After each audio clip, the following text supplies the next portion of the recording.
So we are now going to be moving on to our next presentation.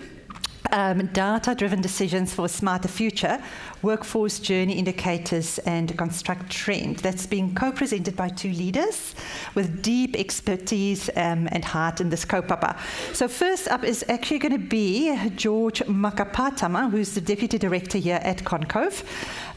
George was born and raised in the Waia village in Niue and migrated here in the 1980s, and he dedicated his life to servitude across social services, education, community development and systems change.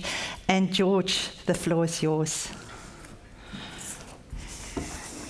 Welcome.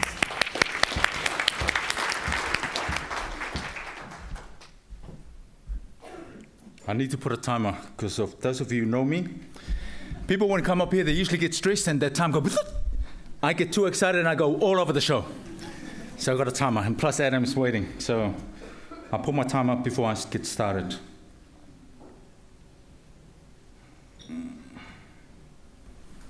Radio.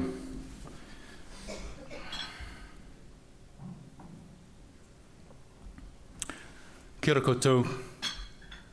Ngā mihi nui ke koutou katoa.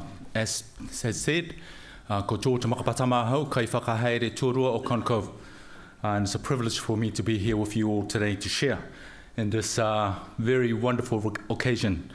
There's always I said to Catherine earlier, I have a tinge of sadness about it, but it's, you know, and every good systems change practitioner will tell us these are stepping stones to the future. These are certainly not the end point, and a lot of it today is very much the catalyst to propel us forward. So every major decision in our sector is only as good as the data behind it. And until now, we've been navigating with snapshots. Whilst useful, it's incomplete. And it is my pleasure today to introduce to you ConstrucTrend, New Zealand's only longitudinal workforce survey. And as a systems practitioner and somebody who came into the space wanting to serve, for desire to make a difference, this is one of the many artifacts that we'll hopefully leave behind for you as a gift to use, not to look at it and say, how pretty is that survey. But before I start, I think it's wonderful to also pay homage to those who are in the trades. After all, this was built to ensure that we don't, you know, that we give some love to those who are in the trades. So can I please have quickly those on carpentry, electrical, plumbing, gas fitting, drain laying, all the trades, here too, very quickly. Then surely there's heaps of you in here. Represent. Ka pai. So along and stay standing, sorry. And who here has a role where your work or life is tied to the trades? And that's employer, trainer, policymaker, and everybody else who is intrinsically linked to the trades. Here too. Awesome, awesome. I have homework for you guys at the end of this, but I also want to acknowledge the mahi that you're all involved in, because this is on, you know, with much aroha and love, this is our gift to you as part of our legacy work. So thank you very much, and a hand for all of those who are leading the space. Thank you very much.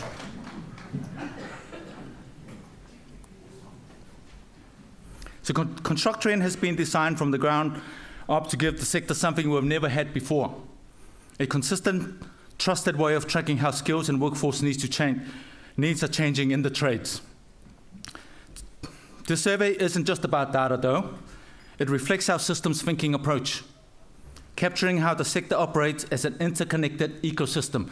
Every single one of you who stood up are connected. Everything that you do matters to the people who stood up on that side, and likewise, always, you know, as a systems practitioner, it's always important for me to, you know, for us to be in a room and acknowledge we're all part of one big, wonderful system, and we all have a part to play within that system.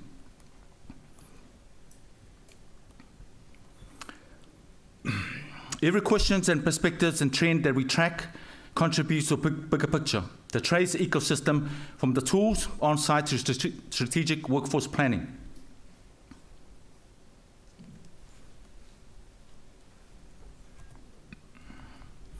For the first time, we can track the pulse of New Zealand's trades workforce in real time. And watch how it changes over the years, not just months. Critical again is going back to what I said earlier. For too long, we've been doing things in snapshots, thinking that we're addressing the issues and problems right here today, when we're already falling behind. Because everything else doesn't stop while you're trying to address the problems of today. Time goes that way, your solution's over here, and by the time you arrive at it, you're already behind. So this is the critical part for us to remember as we move forward. ConstrucTrend isn't a one-off survey. It's national in scope and it's built to follow shifts by trade and role, and grounded in the voices of both workers and employers. By capturing perspectives from the toolbox to the boardroom, we'll cut through the blind spots and reveal trends that's shaping the sector's future. Everything that has already been said before, and I love the caption earlier about, we talked about this 5, 6, 20 million years ago. We're still trying to address the same problems over and over again. And the result, our data set policymakers, training providers, and employers can trust. Repeatable, credible, and tailored to the trades that keep the country building. And kudos to all of those who stood up. Building a survey is one thing, as we know. It's part of the story. But why should you care? Because this is, if I'm going to leave anything in my presentation, these are all mechanical elements. Each and every one of us who stood up today, we have to care about the things that we need to do. Because often, I can't say this, having been out in the environment too many times, we have heard people say, oh, busy time, can't do it. Well, who's going to do it? We have to commit ourselves to the time when you get the survey. I humbly request that you add your voice strongly to it, because it's the thing that shapes the future. The time that I said before, you won't be doing this because you're always going to be in the future. And if over time we can actually get ahead of what the natural cadence is moving, that's a good place for New Zealand, and that's a good place for the trades.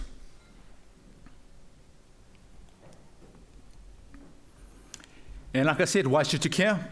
Because right now the system is in flux. Te Pūkenga has been de-established, and from 2026, Industry Skills Board will set the qualifications and pathways that shape our sector. To get it right, they need more than anecdotes. This is the critical, but they need consistent, trusted data. Again, reinforcing good information will allow us to make good decisions.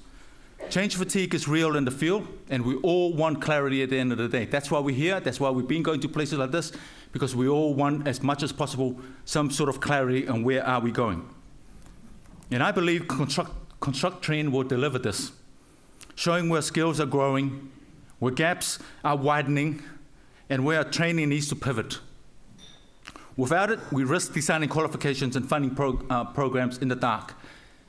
Essentially, without it, we're still going to continue to do the same things we've been doing for too long, and hearing stories that we had just heard already from Catherine and Co. earlier about, I was part of the conversation 10 years ago. We have the power to actually have an impact over time. So this is applying systems thinking to real-world challenges and enabling systems change. And that's about us being proactive. We can build authentic, timely stories from the sector. Driving innovation is important when we have good data, with insights, rather than reacting when problems arise. We do that way too many times, waste of money. This will require a major mental model shift from us. Because it's one thing to do this, there's another thing to do that. So I got some slides to show in regard to what this looks like. But just a note that these are mock-ups. The survey is in motion at the moment. But what needs to be shown with you for much clarity today is the powerful potential of what ConstrucTrend actually can provide us as a sector, and what it will actually deliver. And we're going to start with transversal skills, the everyday capabilities that keeps jobs running smoothly. So as you can see, the question asks, how important are these technologies and transversal skills to current jobs? We cover areas like smart systems, heat pump, plumbing, grey water management, and AI for productivity, alongside transversal capabilities like training others or coordinating work. Getting this information means, over time, we can watch trends emerge. Really, really important for us. Emerging trends are critical to thinking ahead, not problem solving over and over and over. If smart systems shifts from niche skill to something most people call important, providers and industry skills boards can integrate it into training earlier, and employers can plan upskilling with confidence. Confidence is really important for change, and data can provide that. It reveals differences between the trades and roles. What a site supervisor calls essential may still be emerging for a recent graduate. And here's another lens, this time on emerging technologies. We ask the same, how important is this question? Focus on technology still finding their place in the sector. This sample output shows the kind of patterns we'll be able to track. And why does this matter? Because when we can see the emergent skills are starting to take hold and how quickly, providers can get ahead, employers can make smart investments, and the whole sector can adapt before the skill gap opens. Pretty logical, and again, addresses a lot of things that we continue to moan about and have seen for all of our labours we have not been able to change. So looking ahead is valuable, but we also need to see how well the workforce matches what's required right now. One of the most powerful views we get from the skills match picture, how well someone's skills align with their job actually requires. We measure this from both worker and employers, separating recent graduates from experienced staff, because mismatch patterns differ. In technical areas like organizing work, compliance, or customer communication, comparing staff ratings with employer ratings show exactly where the expectations diverge. Getting this information matters because it provides and strengthens the strengthened modules. Employers tailor onboarding supervision, and industry skills boards can prioritize competencies. Repeating the survey year by year tells us whether the interventions actually close the gap. Again, it makes sense. If you want something that's actually going to answer the problems that we have today, we have to have a rolling cadence that actually tracks real data, real things that's happening in the world. And this will enable systems change that can be observed and measured. Yeah, oh, yeah, I should be sitting down now. I'll be very quick. Thank you, my friend. Identifying gaps is one thing, but we also need to know, are people actually upskilling to close them, right? So we ask workers whether they've improved or acquired new skills in the last 12 months. And how, be it formal training, on-the-job learning, or self-directed. So when we see, for example, plumbers focusing on heat pumps and grey water systems, it validates where demand is pulling and highlight where incentives or access might stimulate learning. All right, here we go, to the meat. So everything that we looked at so far is valuable. Again, we've known this. We have been in too many cadence. We get information provided to us over and over, really good information. And so what we need to do, what we should do with good information is to enable change. Because ConstrucTrend is built for action, and it's not shelf life. It's not built to look pretty. It does look pretty, by the way, but that's not the purpose. And this is a perfect systems tool, a living and learning system.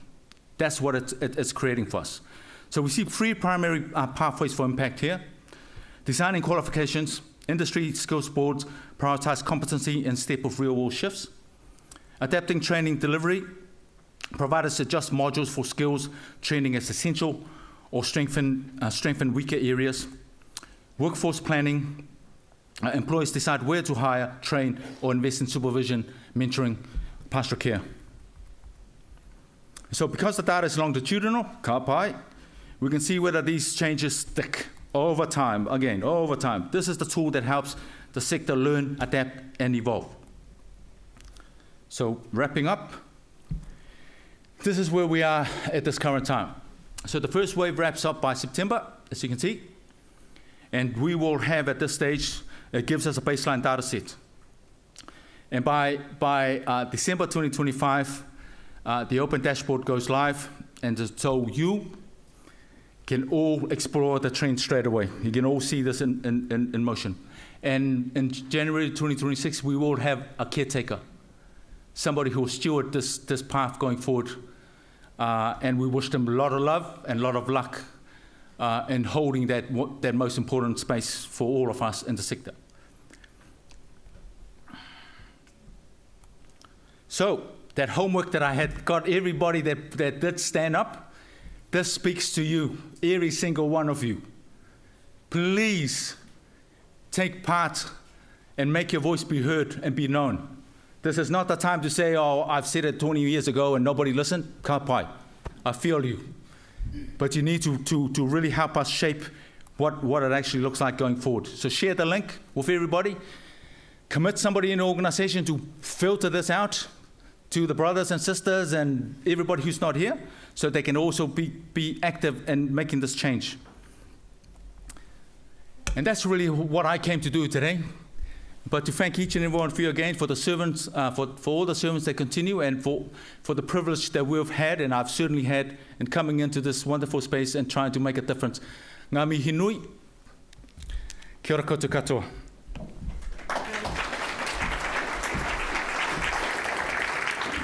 Thank you, George. And then joining George on this topic is Dr. Adam Barker, who's the founder of Scarlatti. They're a research, evaluation and analytics company with about 30 staff across 4 offices. Scarlatti's work spans program design, social and market research, workforce research, impact modeling, and more recently, innovations in AI and education and innovation. Welcome, Adam.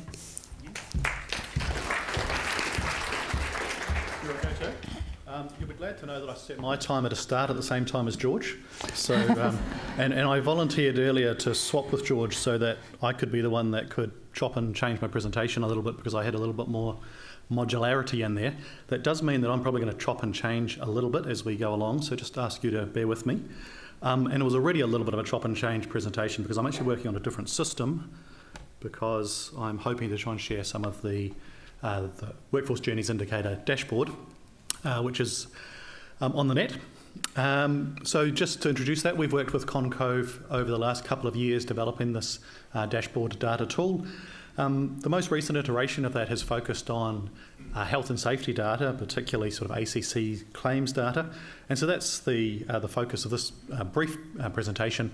I wanted to try and sort of mostly share sort of how and why the Workforce Journey Indicator dashboard work. And I'm just going to use ACC claims data as, I guess, a little bit of a case study. I'm certainly not an expert on that particular realm, so if there are any really hard questions, I hope there's other people in the room that are better placed to answer those than I will be. Okay. I'd like just to acknowledge up front Nina Harriman, who has been really the champion of the Workforce Journeys Indicator dashboard. She would be here today, and you would have a presenter with much better hair than mine. And I realise actually you've missed out with George and I. Really, you've missed out on the whole hair follicle thing in this slot. She has asked me to try and fill in for her, and I will try to stay true to the storyline and the outline that she had for this particular presentation. Including the first slide that she gave me, which is this one here. For those that are too young to remember, and I would like to believe that's most of us, this was Tom Cruise's first film, 1983. It was a real breakout film called Risky Business, so very much on the theme. However, Nina's instructions on how I used this particular slide were cryptic. I'm not entirely sure whether she intended today that I was to be dressed in a shirt and underwear. However, I have deemed that to be a risk that neither you nor I will be exposed to, and will not do that to you. There are a number of great data resources in this sector and a growing number of data resources for workforce information in the construction sector. And I'd just like to sort of highlight, I guess, what the point of difference is of this particular tool, the Workforce Journey Indicator. And that is really in that word, journeys. So it seeks to try and organise the information and the data in that pathway from potential labour market, pre-workforce, through to engaged in the workforce, and then considering the different sort of places that people go after the workforce. So that real focus on a journey.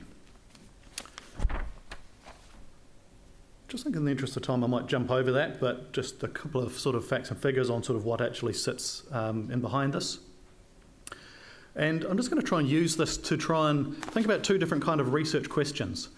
So the first is really sort of a kind of research questions you might have if you were just trying to explore an issue and get into it. So in this particular case, how many claims are there? What's the consequence of some of those claims? But then in particular, starting to think about what can you do about that, targeting interventions. So I'm just going to try and delve into a couple of little micro case studies with those kind of research questions in mind. Now again, risky business. I am going to try and depart from a safe PowerPoint presentation and go on to a live dashboard tool. It's a dashboard tool that sort of has had its fair share of bugs and challenges in the sort of development process, and Murphy's Law is that we will encounter one or two of them in the next 9 minutes. I'm hoping not, but I will give you the heads up that risk does exist. Okay, we will now try to...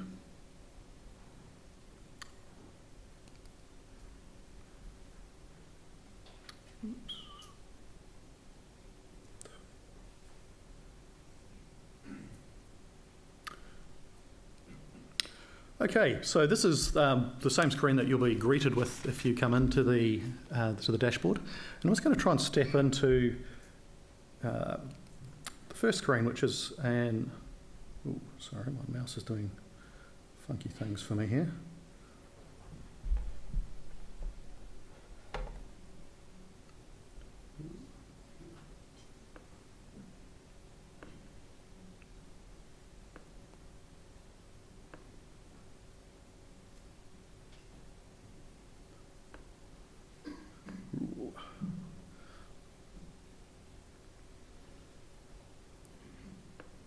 Okay, I'm just going to try and change a couple of the settings to... Oh, sorry, we've got a very slow internet, I think.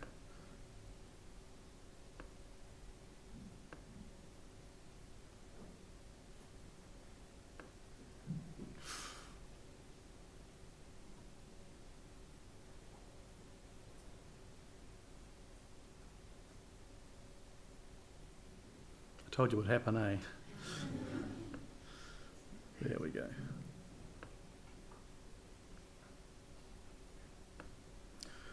See if taking that off the full screen helps at all.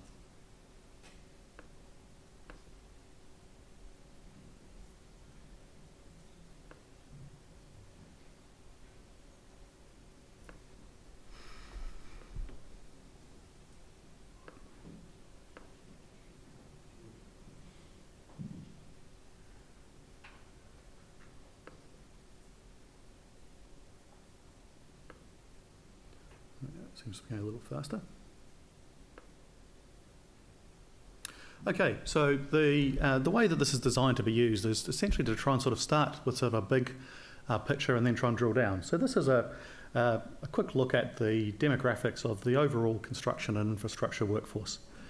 I'm just going to try and drill down a little bit and look at a particular topic within this, which is the maintaining health and safety indicator set. I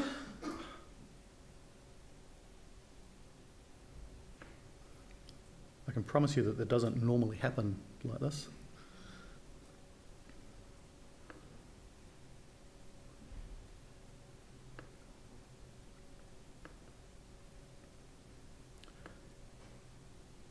We're just going to look at the total claims. So we've got roughly 27,000 claims. I'm not going to try and sort of select the indicator, but when we drill on the number of those claims that sort of are associated with lost time, we see that the number is something like 4,500. So the message that I sort of take from that is something in the order of it's 6.5% of all workforce claims are sort of resulting in lost time. And when we drill in on those, about 1 in 6 of those is actually resulting in more than 7 days of lost time. Okay, I'm just going to try and just drill in a little bit. I'm just going to think about it. What happens if we look at a different subsector?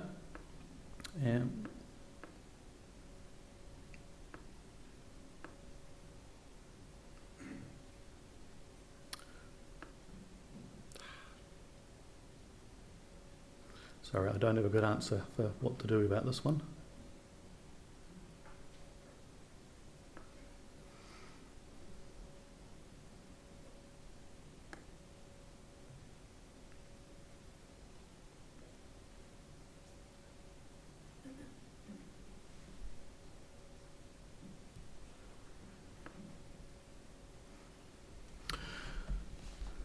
Eventually what that's going to do is tell us that when we drill in on the on-site construction sector, we find that we see a disproportionate amount of those claims and a disproportionate proportion of those lost days in the on-site construction workforce. So something like 10% of all the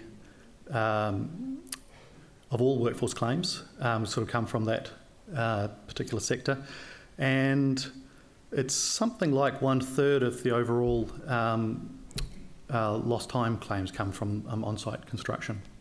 So very much a disproportionate representation. Okay. Given that it's going slow, I might just actually revert back to the PowerPoint for the next couple.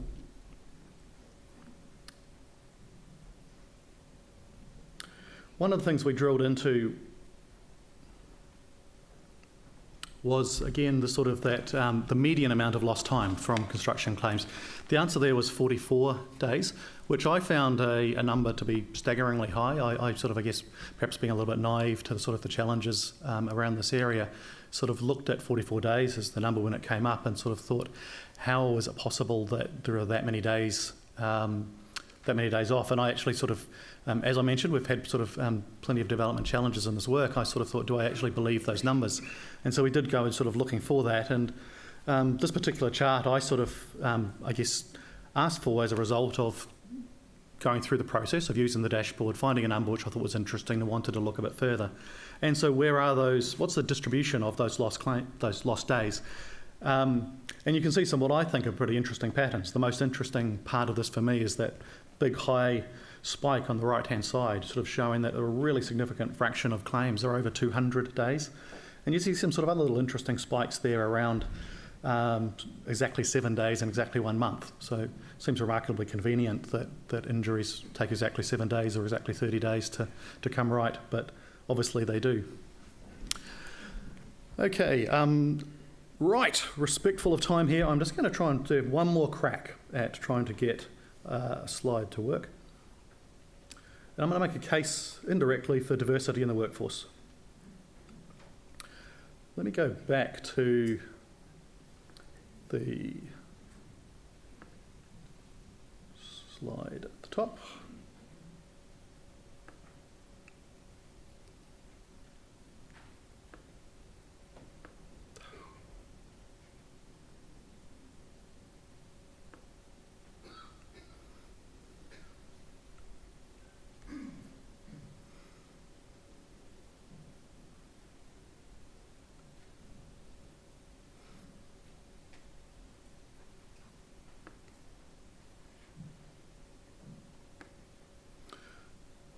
I'm sorry, I'm going to give up. I don't know why that is frozen.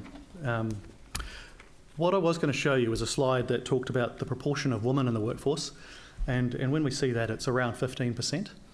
And when we then look at the amount of accident claims and where those are coming from, we see the proportion of those that are due to women drops to 2%. Quite a remarkable difference. So a lot of that we can explain, presumably, through a difference in the different roles that women take in the workforce compared to men. But nevertheless, I think there's probably some evidence there that women are probably doing a much better job of looking after themselves and looking after their colleagues in the workforce. Certainly a good enough hypothesis that I suggest it's worth pursuing further and looking into. Apologise that hasn't worked. We will obviously be sort of making that available to everybody at the end, but I would encourage you to sort of go and have a little dig around, have a play with it. I hope you will find it considerably faster than I just have. Yeah, I will look forward to hearing how you go. Thanks.